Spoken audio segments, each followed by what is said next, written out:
នៅលើជញ្ជាំងថ្មដ៏រឹងមាំនៃអង្គរវត្តមានរឿងរ៉ាវដ៏អស្ចារ្យមួយត្រូវបានកត់ត្រាទុកជារឿងរ៉ាវនៃការស្វែងរកអមតៈដែលភ្ជាប់មេឃនិងដីឲ្យខ្លាចជាតែមួយទេវតានិងអសុរៈសត្រូវស្វួពូជដែលត្រូវចងសម្ព័ន្ធមិត្តជាបណ្ដោះអាសន្នដើម្បីសម្រេចបំណងប្រាថ្នាតែមួយគត់គឺការបង្កើតទឹកអមតៈនំមុនធរៈត្រូវបានប្រើជាឈើគោដ៏មហិមាដោយមានស្ដេចនាគវ៉ាសុគីរុំព័ទ្ធជុំវិញភ្នំដើម្បីធ្វើជាខ្សែព្រាត់សម្រាប់ទាញមកខាងជាសេចក្តីល្អមកខាងជាសេចក្តីអាក្រក់ពួកគេរួមគ្នាបង្វិលភ្នំមុនតរៈឲ្យវិលយ៉ាងលឿនបណ្ដាលឲ្យទឹកដោះក្នុងមហាសមុទ្របែកផ្កាត្រកួន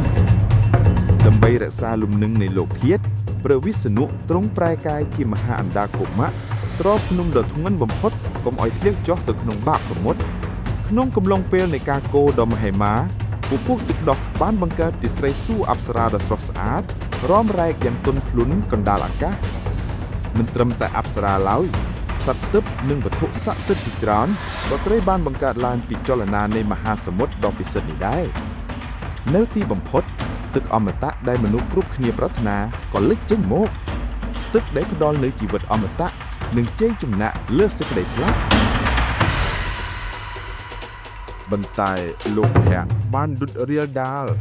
សម្ព័ន្ធភាពត្រូវបានរលាយបាត់ជំនួសមកវិញដោយការប្រយុទ្ធដ៏បង្ហូរឈាមដើម្បីក្លាយជាម្ចាស់នៃអមតភាព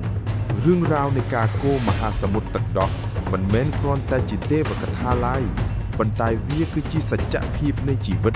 ដែលមានការតស៊ូការរួមគ្នានិងការលះបង់អង្គរវត្តមិនមែនត្រឹមតែជាថ្មភពឡើយ